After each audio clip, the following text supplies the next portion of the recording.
रहीम अस्सलाम वालेकुम नादरीन, आप यूट्यूब चैनल देख रहे हैं। मैं इमरान खान हूँ। एक बड़ा अफसोसनाक वाक़या पेश आया इस्लामाबाद में। ऐसा लगता है कि पाकिस्तान पे कोई आसेब का साया, या हम लोग चाहते ही नहीं है कि गरीब आदमी यहाँ पे जिए। यानी लोग बच्चे मरने के लिए तो पैदा नहीं करते ना। यहाँ पे नौकरियाँ नहीं मिलती, बच्चे खुदकुशियाँ करते हैं, तालीम ठीक नहीं मिलती, सहूलतें नहीं मिलती, अस्पतालों की नर्सरी में जल के मर जाते हैं, गटरों के ढक्कन नहीं होते वहाँ गिर के मर जाते हैं, और जो कोई एहतजाज करने के लिए निकले उसे गोली से मार दिया जाता है। आम आदमी को कीड़ा मकोड़ा बना के रख दिया है इन्होंने। हम तो मिसाल के तौर पे कहते थे, लेकिन इन्होंने पाकिस्तानियों के साथ ये किया है। अभी पिम्स अस्पताल का एक वाक़या है, और ये इंतज़ामिया की बहुत बड़ी गफलत है। सुबह 6 बजे के बाद पिम्स अस्पताल की जो नर्सरी है वहाँ पे बच्चे रखे हुए थे, जो नौमौलूद बच्चे होते हैं, छोटे न्यू बॉर्न बच्चे, वो वहाँ पे थे। 15 बच्चे मौजूद थे, और वहाँ पे आग भड़क उठी। कोई शॉर्ट सर्किट हुआ है, धमाका हुआ, उसके बाद वहाँ पे आग लग गई। आग लगने के बाद जो अमला था वो वहाँ से भाग गया, और उन्होंने किसी को बताया भी नहीं कि वहाँ पे आग लगी हुई है। और जो लोग लवाहिकीन थे या बच्चों के माँ बाप थे, उन्हें पता चला, वो दौड़े हुए वहाँ पे गए। एक खातून जिन्होंने अपना भतीजा बचाया है खुद, यानी अगर जो अमले के लोग थे वो एक एक दो दो बच्चे उठाकर भी भागते तो बच्चों की जानें बच सकती थी। तो वो खातून बाद में आई, उसने अपना एक भतीजा उठाया और वो वहाँ से भाग गई। तो कम से कम उस खातून ने अपने घर का एक बच्चा बचा लिया, तो बाकी लोग भी ये कर सकते थे। लेकिन तमाम अमले ने अपनी जान बचाई, वो वहाँ से भागे और वहाँ से निकल आए। और नीचे आने के बाद जो ऐनी शाहिद खातून है, वो ये कहती है, जिसने खुद अपने भतीजे को बचाया था, वो ये कहती है कि अमले ने बाहर निकलने वालों को बंद कर दिया, और उन्होंने कहा जी आप बाहर निकलेंगे, आप जाकर बात करेंगे तो ये बात फैल जाएगी। उसके बाद रेस्क्यू वालों को बुलाया गया, फायर ब्रिगेड वालों को बुलाया गया, और पुलिस की भारी नफरी वहाँ पे मंगवा ली गई कि माँ बाप जो है या लवाहिकीन जो है वो मीडिया से बात ना कर सकें, इनको रोको। आग को रोकना इनकी प्रायोरिटी नहीं थी, बच्चों को मरने से बचाना इनकी प्रायोरिटी नहीं थी, अपनी गफलत को छुपाना इनकी प्रायोरिटी थी। ये चाह रहे थे कि इनकी जो गफलत है, जो इनकी नालायकी है, वो अवाम तक ना पहुंचे। अब वजीर साहब हैं तारक फजल चौधरी साहब, उन्होंने मीडिया से बातचीत की। उनका रवैया अगर मुस्तफ़ा कमाल के रवैये से आप कंपेयर करें तो वो बहुत बेहतर था। लेकिन तारक फजल चौधरी ने कहा कि कोई धमाका हो जाए या शॉर्ट सर्किट हो जाए तो कोई क्या कर सकता है। देखें, तभी तो आपका इम्तिहान होता है। नॉर्मल हालात में तो कुछ होता ही नहीं है, सारी चीज़ें नॉर्मल चलती हैं। जैसे ही इमरजेंसी आती है तो इमरजेंसी हैंडलिंग के लिए तमाम अफसरान को, तमाम लोगों को तरबियत दी जाती है। पूरी दुनिया में ऐसे ही होता है। ये कुछ अर्सा पहले हम विजुअल देख रहे थे, जलजला आ गया था बड़ा खौफनाक, और वो जो वहाँ पे नर्सिंग स्टाफ था वो बच्चों को इकट्ठा करके, जो न्यू बॉर्न थे, उनके ऊपर अपने जिस्म रख के वो खड़े हुए थे कि अगर ऊपर से कोई चीज़ गिरेगी तो हमारे ऊपर गिर जाएगी, हम बड़े हैं, मजबूत हैं, तो हम बच जाएंगे, लेकिन इन बच्चों की हमने जान बचानी है। और यहाँ पे सारा का सारा अमला, जितना स्टाफ है, वो सारा भाग गया। इनको तरबियत ही नहीं दी गई कि आग को बुझाना कैसे है। देखिए, आग जब भी लगती है ना, तो पहले लम्हे में उसको बुझाना सबसे आसान होता है। जैसे ही आग लगे आप उसके ऊपर कोई चीज़ डाल दें, आपके पास वहाँ पे फायर जो बुझाने के लिए आपके वो सिलेंडर होते हैं, आप उसका इस्तेमाल करें। अब तो बहुत सारी और जो है वो लेटेस्ट चीज़ें आ गई हैं, इक्विपमेंट होता है, सेफ्टी के आलात होते हैं, आप उनको इस्तेमाल करके फौरी तौर पे आग को बुझा सकते हैं। ये आपके पास मौका होता है। जब फायर ब्रिगेड आती है तब तो बहुत देर हो जाती है। फायर ब्रिगेड कभी 20 मिनट में आती है, कभी 25 मिनट में आती है। यहाँ पे तो जो ऐनी शाहिदीन है या माँ बाप हैं बच्चों के, उन्होंने इंटरव्यूज देते हुए बताया कि जो आग बुझाने वाले लोग आए या इमरजेंसी हैंडलिंग के लिए जो बुलवाया गया फायर ब्रिगेड को या रेस्क्यू को, तो वो लगभग 1 घंटा का टाइम गुजरने के बाद आए। उससे पहले जो लवाहिकीन है वो खुद ही आग बुझाने की कोशिश कर रहे थे। तो अगर थोड़ी सी तरबियत दी होती, जो यहाँ पे दुनिया पूरी के अंदर डॉक्टर्स को, नर्सेज को, या स्कूल टीचर्स को, या दफातर में काम करने वाले लोगों को, या जिन दफातर में पब्लिक आती है वहाँ पे आने वाले लोगों को, वहाँ पे सिक्योरिटी के अमले को, हर एक को बताया जाता है कि अगर इस किस्म की इमरजेंसी हो तो आपने क्या करना है, जल्जला आ जाए तो क्या करना है, आग लग जाए तो क्या करना है, लोगों को किस रास्ते से निकालना है। इसकी एक्सरसाइजेज होती हैं बाकायदा, और वो ट्रेंड करते हैं अपने लोगों को इमरजेंसी सूरत हाल के लिए। नॉर्मल हालात में तो सारे ही जी लेते हैं, तो जो सरकारी लोग होते हैं उनकी ट्रेनिंग ऐसे की जाती है कि अगर इमरजेंसी हो जाए तो उससे निपटना कैसा है। इनके हाथ पांव फूल गए, कोई इधर भाग रहा है, कोई उधर भाग रहा है, और सबकी तवज्जो इस बात पे थी कि ये बात बाहर नहीं निकलनी चाहिए। यहां से आप अंदाजा कर लें जो इनकी गफलत थी जिन जिन चीज़ों में। एक तो जो फायर सेफ्टी के आलात नहीं थे, नंबर 2 ताले लगे हुए थे बहुत सारे ऐसे दरवाज़ों को जिन्हें इस्तेमाल किया जाना था, फिर जो इमरजेंसी एग्जिट है, यानी उसको बनाया इसलिए ना कि अगर खुदा ना खास्ता इमरजेंसी हो जाए, दुनिया की हर बिल्डिंग के अंदर हर जगह पे इमरजेंसी एग्जिट होती है और वहां से आप फौरन निकल जाते हैं या बाकियों को निकालते हैं अगर कोई हादसा हो जाए। तो इमरजेंसी एग्जिट जो है उसके दरवाजे भी बंद थे, लॉक थे, वो भी नहीं खुल रही थी। फिर जो मेन दरवाजा था वो दूर वाला खुला, इमरजेंसी वाला जो बच्चों के वार्ड वाला, वो दरवाजा ही नहीं खुला हुआ था, वो बंद किया हुआ था। वहां से फिर 2-3 मिनट ज्यादा लग गए फायर ब्रिगेड को और रेस्क्यू को आने में। तो इन्होंने काफी टाइम जाया किया। बल्कि कैपिटल इमरजेंसी सर्विसेज, ये एक इदारा है, कैपिटल इमरजेंसी सर्विसेज, ये इस्लामाबाद में इमरजेंसी हैंडलिंग के हवाले से काम करता है। इन्होंने पिम्स अस्पताल की इंतजामिया को 15 मरतबा खत लिखा है। सहाफियों ने यह सवाल किया वजीर मुमलिकत से कि वजीर साहब ये बताइए कि 15 मरतबा खत लिखा गया कैपिटल इमरजेंसी सर्विसेज की जानिब से पिम्स अस्पताल को, और पिम्स अस्पताल ने किसी भी सवाल का जवाब नहीं दिया, बल्कि किसी भी लेटर का जवाब देना उन्होंने मुनासिब ही नहीं समझा। अब जो वजीर है, वजीर सेहत, वो दिन रात एक ही काम करता रहता है। मुस्तफ़ा कमाल इसका नाम है, तो वो हर एक को पै जाता है। वो जब भी कभी आप देखते हैं ना इसको, वजीर सेहत को, इसका कोई इंटरव्यू कर रहा है, ये किसी जगह पे खड़ा हुआ है, कोई बंदा इसके बाद शिकायत लेकर आ गया, ये आगे से पै जाता है। ये खुद एक ब्लड प्रेशर का मरीज है, उसको उठा के लगा दिया वजीर सेहत भी, उसका अपना ब्लड प्रेशर हाई रहता है। वो हर वक्त एक अजीबो गरीब किस्म की फोबिया के अंदर मुब्तला है कि जो बंदा आ रहा है पता नहीं है मेरे साथ क्या कर देगा, वो ऊपर से अटैक ही कर देता है। उसको किसी ने समझाया कि अटैक कर दो बस, सीधा सीधा, वो अटैकिंग मोड के अंदर ही रहता है। ये वजीर इन्होंने लगाया हुआ है सेहत का। आजकल उसने गेम उठाई हुई है, नए सूबे बनाओ ताकि जितने कम काम करने के लिए होंगे लोगों के पास, उतना बेहतर काम करेंगे। इसके अंडर में 2 बड़े अस्पताल आते हैं, वजीर सेहत है ये। इस्लामाबाद के 2 ही अस्पताल है ना, बाकी हर सूबे के तो अपने वजीर सेहत हैं। तो 2 अस्पतालों की हालत यह है कि एक के अंदर आज इतने बच्चे फौत हो गए, और वहां पे जो लोग आए बातचीत करने के लिए, उनके साथ ये इस तरह का रवैया इसने रखा हुआ था, हद तक अमेज, कि जैसे ये आसमान से उतर कर आया हुआ है, जैसे वो लोगों ने अपने बच्चे जला के खुद इसके ऊपर डाल दिए। ये वजीर का एटीट्यूड था। कुछ अर्सा पहले इसकी एक और वीडियो आई थी जहां पे खातून को कह रहा था कि तुम्हारे बाप मर जाते अगर उनको इमरजेंसी में नाम लेकर आते यहाँ पे आईसीयू के अंदर। तुम्हें पता है कि आईसीयू का एक दिन का खर्चा कितना है? 20,000 रुपये आईसीयू का एक दिन का खर्चा। फटे मुंह तेरा, तू अपनी जेब तो देने पैसे 20,000 रुपया। यहाँ दुनिया के अंदर आईसीयू का एक दिन का खर्चा जो है वो 5-5 लाख रुपया भी है, और उनकी सरकार उठाती है क्योंकि लोग टैक्स देते हैं।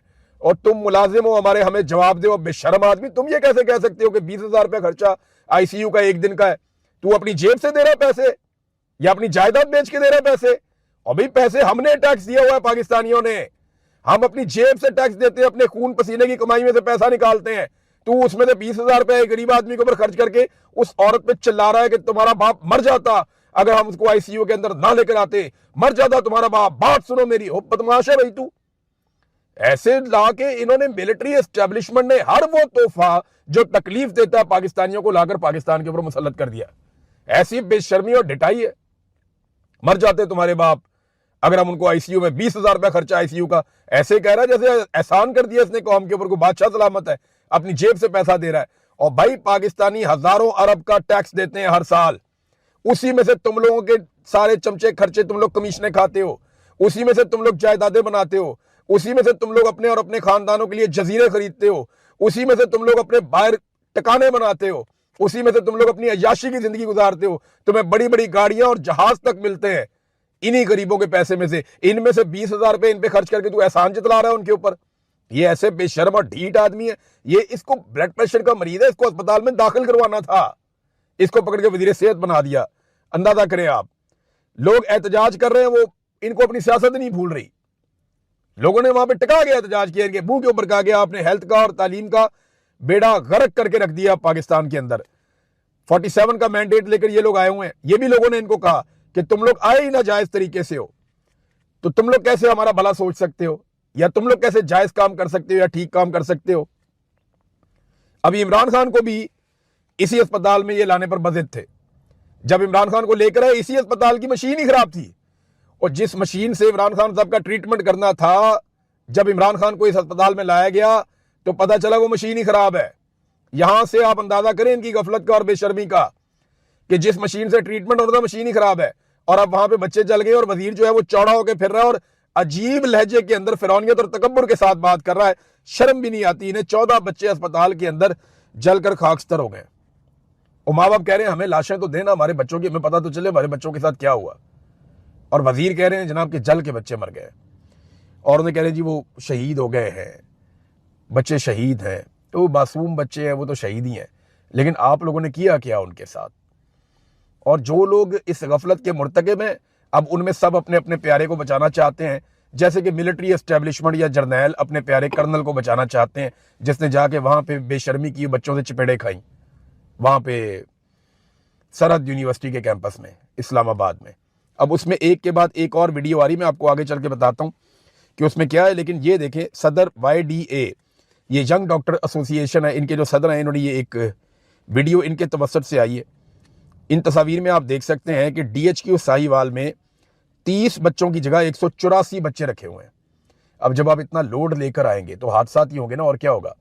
इमरान खान ने हेल्थ कार्ड बनाया था कि जिसका दिल करे, जिस अस्पताल से दिल करे जाके इलाज करवाओ, हम जनाब वहाँ पे पैसे हुकूमत दे देगी। हमने आप सबको इंश्योरेंस दे दी है, जाए जाके अपना इलाज करवाएं। किसी खातून के बच्चे की पैदाइश है, जाओ प्राइवेट अस्पताल में, जिसमें दिल करता है जाओ, ताकि लोड मैनेज हो जाए। यही एक हल था पाकिस्तान में सेहत के मामलात को बेहतर रखने के लिए। लेकिन मरियम नवाज की ख्वाहिश पे जर्नैलों ने वो भी बंद कर दिया कि हेल्थ कार्ड, ये एक्चुअली जो हेल्थ कार्ड वापस लिया वो जनरल बाजवा ने और जनरल आसिम मुनीर ने वापस लिया, वरना किसी की क्या जरूरत थी कि वो हेल्थ कार्ड जैसे शानदार मंसूबे को बंद कर देता। यानी गरीब आदमी को ये चाहता ही नहीं है कि वो अच्छा इलाज करवाए। गरीब आदमी जिस सरकारी अस्पताल में चाहता था घुस जाता था, जाके इलाज करवाता था। इन्होंने करनी होती है सेहत के ऊपर सियासत। ये अस्पताल के अंदर एक नई मशीन लेकर आते हैं, उसके ऊपर जाके ये इफ्तिताह करते हैं, वहां पे जाके ये दुआएं कराते हैं, फिर गरीबों को लाके दिखाते हैं, देखो हमने तुम्हारे लिए कितनी महंगी मशीनें खरीदी। इमरान खान ने सारे ही प्राइवेट अस्पताल गरीबों को दे दिए थे। उन्होंने कहा जाओ जहां से दिल करता है जाके इलाज करवाओ, बिल हम दे देंगे, तुम सिर्फ अपना अस्पताल पसंद करो, जहां पे रश कम है वहां पहुंच जाओ, जो डॉक्टर पसंद है वहां पहुंच जाओ, अपना इलाज करवाओ, बिल जो है वो गवर्नमेंट देगी। इमरान खान ने ये किया, लेकिन मरियम नवाज की ख्वाहिश पे जर्नैलों ने और इन सारे सिस्टम ने जो इनका बनाया हुआ ये पूरा रजीम है, इन्होंने वो हेल्थ कार्ड की फैसिलिटी छीन ली अवाम से ले ली वो फैसिलिटी। बहरहाल रेस्क्यू और फायर ब्रिगेड भी ताखीर से आई और किसी किस्म की कोई तरबियत हमें दिखाई नहीं दी जो दी गई हो सरकारी अमले को कि अगर इमरजेंसी हो जाए तो आपने हैंडल कैसे करनी है। अब आ जाए नाज़रीन सरहद यूनिवर्सिटी वाले इंसिडेंट की तरफ। इसमें मिलिट्री इंटेलिजेंस इन्वॉल्व हो गई है और मेरी इंफॉर्मेशन के मुताबिक मेरे एक सोर्स ने मुझे बताया कि मिलिट्री इंटेलिजेंस का जो DG है वो डायरेक्टली अब इस सारे अमल के अंदर इन्वॉल्व हो गया और मिशन ये है कि किसी भी तरह इस मामले को निशाने इबरत बनाया जाएगा। यानी जितने तलबा और जो टीचर्स इसके अंदर शामिल हैं उन सबको दीवार के साथ लगाया जाएगा, उन्हें इबरत का निशान बनाया जाएगा ताकि आइंदा कभी भी तलबा ऐसी कोई हरकत करने की जरूरत ना कर सकें। रीज़न पता क्या है? ये जेनजी से सबसे ज़्यादा डरते हैं, ये नौजवानों से बहुत ज़्यादा डरते हैं। उन्हें इस बात का आइडिया है कि जिस वक्त नौजवान इकट्ठे होकर खड़े हो गए फिर हमारे हाथ से गेम निकल जाएगी। ये कर्नल वाले वाक़े में आपने देख लिया, चपेड़े पड़ गई, कर्नल साहब को पिस्तौल उनके हाथ में था, बच्चे डर ही नहीं रहे थे। तो अगर ये नौजवान खड़े हो गए तो मुसीबत बन जाएगी। लिहाजा इसी वाक़े को दबा के मामला शुरू होने से पहले ही ख़त्म कर दिया जाए, ये उनकी कोशिश है। लेकिन एक चिंगारी जो है वो आग में बदल जाती है, ये बात भी इन्हें याद रखनी चाहिए। दूसरा मामला ये है कि जो फौज के ऑफिसर्स हैं उनको बड़ी इससे उनका मोराल बड़ा डाउन हुआ है कि यार देखो चपेड़े भी पड़ गई, कर्नल साहब को सारी कौम भी बुरा भला कह रही है, तो उनका मोराल बड़ा डाउन हुआ है कि जनाब चपेड़े तो हम मारते हैं या ठुड्डे छोटे तो हमने मारने होते हैं, तो हम तो जिसको मर्जी चपेड़ मार दी, ठुड्डा मार दिया, जहाँ मर्जी शिकार खेल लिया, जहाँ मर्जी जो मर्जी कर लिया। ये तो कंट्रोल हमारा है मुल्क के ऊपर, जिस मर्जी ज़मीन पे हम कब्जा कर लें, जाके वहाँ पे DHA बना लें, जिस जगह पे चाहें जो मर्जी कारोबार कर लें, जिसका मर्जी कारोबार ले लें, PIA भी खरीद लिया, तो ये तो हमारा कंट्रोल होना चाहिए ना। ये कैसे हो सकता है कि नौजवान उठ के हमें आगे से मारे? तो एक मोराल भी बड़ा डाउन है। अब उसे ठीक करने के लिए जो इकदाम किए जा रहे हैं वो मैं आपको बता देता हूँ। यूनिवर्सिटी की इंतजामिया को शदीद दबाव में लिया जा रहा है, एक एक कागज़ उनका इकट्ठा करके उसको खंगाला जा रहा है, कोशिश की जा रही है कि कोई एक चीज़ मिल जाए जिसके ज़रिए से यूनिवर्सिटी को मज़ीद दबाव में लिया जा सके कि ये कैंपस जो है वो किसी लिहाज से गैर कानूनी है, या ये कैंपस जो है ये सही तरीके से नहीं बना, या कुछ उसूल हैं या ज़ाब्ते हैं जिनकी खिलाफ वर्जी हुई है। लिहाजा यूनिवर्सिटी को पूरी तरह से दबाव में लेने के बाद वो यूनिवर्सिटी से अपनी मर्जी का फैसला करवाएंगे। और मिशन ये है कि कुछ लड़के और लड़कियों को यूनिवर्सिटी से निकलवा दिया जाए और जो नौजवान हैं उनकी एक एक की तस्वीर उठा के और उनकी स्क्रीनिंग कर ली गई है, मुकदमात भी दर्ज किए गए हैं और कुछ आपके सामने हैं, कुछ आपके सामने मुस्तकबिल में आ जाएगा। तो इन नौजवानों को निशाने इबरत बनाने का भी फैसला किया गया है कि इनको अब नहीं छोड़ेंगे। और इसके लिए जो DGMI हैं वो खुद इसको बराह रास्त देख रहे हैं सारे मामले को, और बार बार वो राब्ता भी कर रहे हैं अपनी टीम के साथ, और एक बड़ा क्रैकडाउन वो चाहते हैं कि मोराल जो है वो ऑफिसर्स का अप चला जाए और नौजवानों का मोराल डाउन हो जाए, ताकि सबको पता चल जाए कि जनाब इस तरह की हरकत दोबारा किसी ने नहीं करनी। अब नाज़रीन, जो नई वीडियोस आई है ना, उन्होंने अलग तहलका मचा दिया। वो जो कर्नल साहब की बीवी है मुबैना तौर पे, तो वो कर्नल साहब की एहलिया तो सुल्तान रही बनी हुई है, वो तो फूलन देवी बनी हुई है।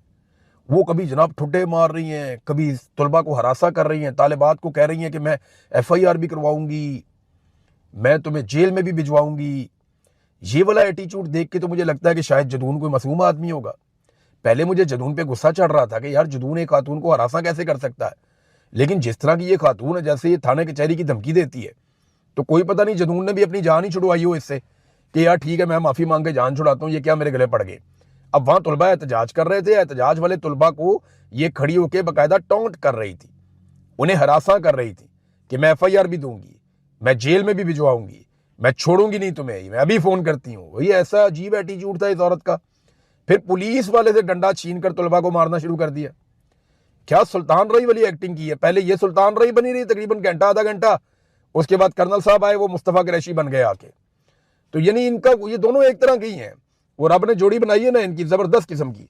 वो कर्नल साहब आए, वो आगे मुस्तफ़ा कुरैशी बन गए, बीवी जो है वो उससे पहले सुल्तान रही बनी हुई थी, इन्होंने वहां पे आत चुकी हुई थी, और टाउट्स जो है वो बयानियां बना रहे हैं नहीं जी नहीं, ये बड़ी ज्यादती हुई है, ये गैरत का मामला है। और हाँ, मैं आपको ये भी बताऊं, मिलिट्री इंटेलिजेंस से जहां से मैंने खबर निकाली है, वो कह रहे थे जी बयानिया इसमें यह है कि गैरत का मामला बनाया जाए, इसको जितना हो सके जैसे हो सके गैरत का मामला बनाया जाए। हमारे कुछ सहाफ़ी हैं, उनसे फर्दन फवर्दन मुलाकात भी की गई है, और जिस जगह से ये खबर निकली है वहां पे एक बड़ा सहाफ़ी, बहुत बड़ा टाउट है, पुराना है, बहुत पुराना चावल है, बड़ा तेज आदमी है, आप उसे जानते हैं, वो अभी भी अपना एक प्रोग्राम करता है, इमरान खान से काफ़ी बुक्स भी है उसे, बहुत ही अजीबोगरीब आदमी, अजीबोगरीब बातें करता है। अभी उसकी कवरेजेज आ जाएंगी, आपको पता चलती है। वो वहाँ मौजूद भी था उस वक्त, और वो इंस्ट्रक्शन ले रहा था कि जनाब आगे क्या करना है, अब इसको ऐसे क्या करना है। तो उसके बाद जब कर्नल की बीवी की ये फुटेजेस निकली हैं, तो इनका सारा का सारा बयानिया बढ़ गया। अब ये जो सहाफ़ी हैं, इनमें से कुछ तो ऐसे हैं जिन्होंने अपने ट्वीट भी खुद नहीं लिखे हुए, उन्हें वो फैसले लिखे लिखाए दिए गए कि जनाब ये भी साबित हो चुका, ये भी साबित हो चुका, तो खत्म शुरू हो गया, तो अब जनाब कर्नल साहब बेगुनाह है और ये सारे बाकी गुनाहगार हैं। तो इस किस्म के जो ट्वीट्स हैं वो लिख कर दिए गए थे, सहाफ़ियों से मुलाकातें भी की जा रही हैं। इस सारे मामले को वो कह रहे हैं जी गैरत का मामला बनाओ और जदून पे और तलबा के ऊपर डाल दो। देखें जी, दो चीज़ें हैं, मैं अभी भी यही कहूँगा कि बहुत मुमकिन है कि जदून ने कर्नल की एहलिया को हरासा किया हो, बहुत मुमकिन है, उस केस को अलग कर दें। और ये जो कर्नल ने एक भौंडी हरकत की है कि वो पिस्तौल लेके घुस गया यूनिवर्सिटी के अंदर और वहां जाके उसने गोलियां चला दी, वो तो अल्लाह का शुक्र है किसी को गोली लग नहीं गई, जिस तरह की उसने हरकत की, और जैसे उसको यूनिफॉर्म के अंदर गिरेबान से पकड़ के चपेड़े पड़ गई। अब तलबा ये तो नहीं देखेंगे ना एक आदमी पिस्तौल लेके उन पर चढ़ गया, तो वो ये देखेंगे पहले सर आप अपना यूनिफॉर्म उतार के आए, कपड़े चेंज करके आए, फिर हमने आपके गिरेबान को हाथ डालना भी। वो अपनी जान बचाने की पड़ गई थी उनको, आपके हाथ में पिस्तौल है, आप मार रहे हैं, तो वो अपने आप को बचाए भी ना, वो आपको रोके भी ना, आपको पकड़े भी ना। तो बहरहाल कर्नल साहब ने जो हरकत की है और जिस तरह उन्होंने गन हैंडल की है, तौबा इस्तगफार। एक अनाड़ी फौजी भी होता है ना, तो वो इस तरह से पिस्तौल नहीं पकड़ता जैसे कर्नल ने पकड़ा हुआ था। और भाई गन हैंडलिंग की प्रॉपर ट्रेनिंग होती है, पिस्टल हैंडलिंग सीधा सीधा सा काम है। तो इस कर्नल को ये भी नहीं पता था मैंने अपना पिस्टल हैंडल कैसे करना है। वहां कोई बच्चा इससे छीन लेता पिस्तौल तो कितनी बेइज्जती होती। ये जिस तरीके से इस कर्नल ने पिस्तौल पकड़ा हुआ था ना, मैं आपको लिख कर देता हूं कि इस कर्नल से ये पिस्तौल 5 सेकंड में छीना जा सकता है। अगर कोई नौजवान थोड़ा सा भी जानता है ना, उसको पता है कि पिस्टल कैसे लेना है, तो 5 मिनट में इसके हाथ से पिस्टल चला जाता। इसकी गन हैंडलिंग भी इतनी फजूल थी। बहुत ही, इसको तो इस बात के ऊपर जो है सजा मिलनी चाहिए कि एक तो पब्लिक प्लेस के ऊपर तो यूनिफॉर्म पहन के और पिस्तौल लेके पहुंच गया, फिर तू वहां पे गोलियां चला रहा है। दूसरा, तू इस तरह तलंगों की तरह गोलियां चला रहा है, तेरे हाथ में जिस तरह से वो पिस्टल है, कोई तेरे से वहां पे छीन ले तो कितनी बड़ी बेइज्जती है, कितनी बड़ी तौहीन हो जाएगी कि ट्रेंड फोर्सेस का आदमी जो है उससे किसी बच्चे ने पिस्तौल छीन लिया। और बिलीव मी, इससे आधी ताकत का बच्चा इससे पिस्तौल छीन सकता था जैसे इसने तलंगों की तरह उस पिस्तौल को हैंडल किया है। बहुत ही अफसोस हुआ मुझे सारा कुछ देख के। हम इतनी इतनी बड़ी बातें करते हैं, ये प्रोफेशनलिज्म है पे आ जाए। अब तक के लिए इतने, अपना ख्याल रखिएगा, अपने इस चैनल का भी। अल्लाह।